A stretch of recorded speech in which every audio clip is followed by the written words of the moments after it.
alayhi salam.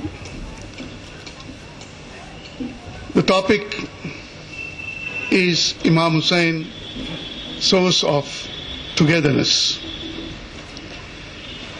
Dignitaries on the dais, Mu'mineen, Mu'minat, members of the press and media, and all the religious scholars from different sects, castes and religions. I would like to start with the words of Imam Hussain. Zindagi ka koi itibar nahi, jis qadr mumkin ho dusron ko kaam aao. This is togetherness. The tradition of love consists of two chapters. One is Karbala and other is Sham. One was written by Imam Hussain alayhi salam and other by Bibi Zainab alayhi salam. This is the saying of Allama Iqbal. Imam Hussain established the principle that sometimes the goals of life become more important than life itself. We have to change this. We have been trying all these years to spread the message of Imam, not only to our community, to one and all, because I think Imam Hussain belongs to the humanity. Our society is suffering from moral and spiritual crisis. The high ideals of life which were propagated by different religions and the religious scholars no more govern us today. Spiritualism is being replaced by materialism.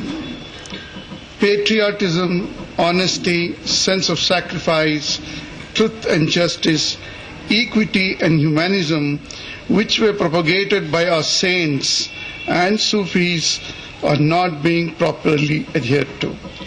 Hence the present sufferings all around the world. Hussain stands for national integration so that people across the world, east to west, north to south, may live in harmony and peace. National integration in the absence of social justice is hardly possible. Hence, Hussaini stands for conciliation of justice. It strives for the creation of a moral order in which justice is denied to none. حضرات، ایسے شہزادوں کی یاد منانا اور امام حسین رضی اللہ تعالیٰ عنہ کا غم منانا، ان کی یاد منانا، یہ ہماری سعادت کا ثبوت ہے. جو لوگ بھی اس میں شریک ہیں وہ بلا شبہ سعادت مند ہیں. اور حضرت امام علی مقام رضی اللہ تعالیٰ عنہ نے اپنی زندگی کے ہر لمحے میں اتحاد کا پیغام دیا. وہ یقیناً اتحاد کے سرچشمہ تھے. اتحاد ان کی بارگاہ سے پھیلتا رہا. 50 سال کی عمر پاک پہنچی. یزید سے پہلے جتنے لوگ بھی حکومت کر رہے تھے، کہیں امام نے کوئی اتحاد توڑنے والی بات نہیں کی. سب کے ساتھ چلے.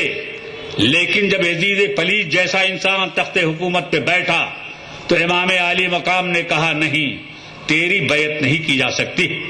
امام کو اہل کوفہ نے بلایا. حضرت امام کوفہ تشریف لے گئے. واقعات آپ بار بار سنتے رہتے ہیں. میں ایک نقطے پہ آپ کی توجہ مبذول کرانا چاہتا ہوں. امام علی مقام رضی اللہ تعالیٰ عنہ اور ابن سعد میں جو مکالمہ ہو رہا تھا، جو خطوط لکھے جا رہے تھے، آخری پیغام امام نے یہ دیا کہ میں 3 باتیں تمہارے سامنے رکھتا ہوں. ان 3 باتوں میں سے تم جو چاہو منظور کر لو. تلوار نہیں چلے گی، خون نہیں بہے گا، اتحاد پارا پارا نہیں ہوگا. وہ 3 باتیں حضرت امام نے جو لکھی ہیں، ان میں پہلی بات یہ تھی کہ میں جہاں سے آیا یعنی مدینہ اور مکے سے آیا، مجھے وہیں واپس چلے جانے دو۔ دوسری بات آپ نے یہ لکھی کہ ظالموں اگر مجھے مکہ اور مدینہ نہیں لوٹنے دینا چاہتے ہو تو پھر مجھے وہاں چلے جانے دو جہاں سرحد اسلام ختم ہوتی ہے، اس کے آگے میں اسلام کی تبلیغ کروں گا اور حقانیت کو پھیلاؤں گا۔ اور کہا اگر یہ بات بھی نہیں منظور ہے تو تیسری بات میں کہتا ہوں، مجھے یزید کے پاس لے چلو، میں اس کے تخت حکومت کے سامنے اعلان حق کروں گا، میرا معاملہ جو ہے میں وہ کہوں گا، اس کا جو معاملہ ہے وہ کہے گا۔ آپ بتائیے ان تین شرطوں کو سننے کے بعد دنیا کا کون سا ایسا انسان ہے جو اس کو تسلیم نہیں کرے گا کہ حضرت امام نے اتحاد کا پرچم کیا، حضرت امام نے جنگ کو روکنے کی کوشش کی، حضرت امام نے یہ نہیں چاہا کہ بے قصوروں کا خون بہے، حضرت امام ہمیشہ اتحاد کا علم بلند کرتے رہے۔ کتنا بڑا ظالم ہے وہ انسان جو یہ لکھ دیتا ہے کہ حضرت امام نے جنگ و جدال کا ماحول پپا کیا، اختلاف کا ماحول پپا کیا۔ امام نے جو تحریریں چھوڑی ہیں اور امام نے میدان کربلا میں جو خطبے دیے ہیں وہ 100% اتحاد بین المسلمین کا خطبہ ہے۔ انہوں نے اتحاد کا پیغام دیا، وہ ایک سرچشمہ تھے اتحاد بین المسلمین کے، اور مسلمانوں میں اس وقت تک اتحاد نہیں پیدا ہوگا جب تک کہ لوگ حضرت امام کی بات کو ماننے کے لیے نہیں تیار ہو جائیں گے۔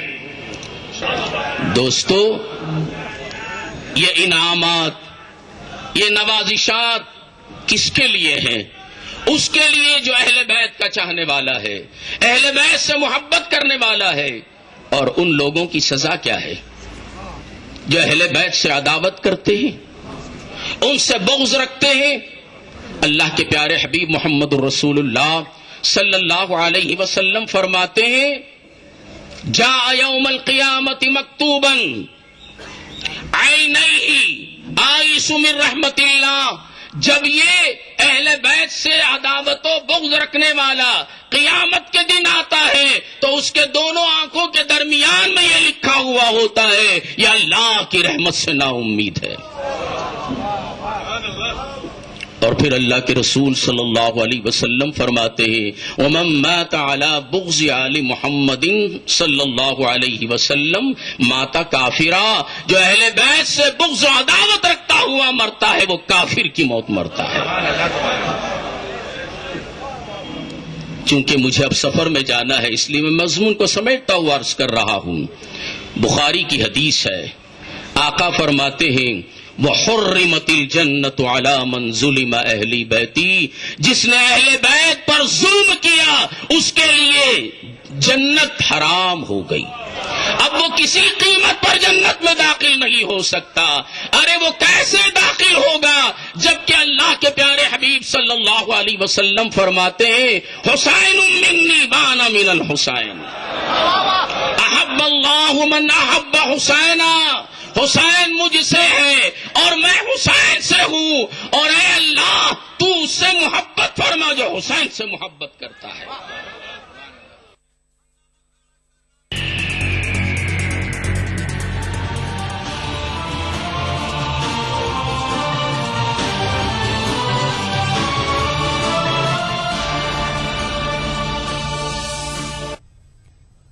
در حسین پہ ملتے ہیں ہر خیال کے لوگ، یہ اتحاد کا مرکز ہے آدمی کے لیے۔ ناظرین، آج جہاں دنیا میں بعض طاقتیں مختلف مذاہب اور فرقوں کے درمیان نفرت کی دیواریں کھڑی کرنا چاہتی ہیں، وہیں پیغمبر اسلام حضرت محمد صلی اللہ علیہ وسلم اور ان کے لاڈلے نواسے حضرت امام حسین رضی اللہ عنہ کی تعلیمات کو عام کرتے ہوئے باہمی اتحاد و اتفاق قائم کرنے کی کوششیں بھی جاری ہیں۔ اسی کوشش کا حصہ تھا بنگلورو کا یوم حسین پروگرام۔ اس موقع پر پریپیٹ گوردھن مٹھ کے جگت گرو شنکراچاریہ نے کہا کہ واقعہ کربلا سے یہ پیغام ملتا ہے کہ ظالم کتنا ہی بڑا کیوں نہ ہو، سچائی کے راستے سے کبھی ہٹنا نہیں چاہیے۔ عیسائی اور سکھ مذاہب کے رہنماؤں نے بھی مختلف مذاہب کے درمیان اتحاد کو ضروری قرار دیتے ہوئے امام حسین رضی اللہ عنہ کی تعلیمات پر عمل پیرا ہونے کی تلقین کی۔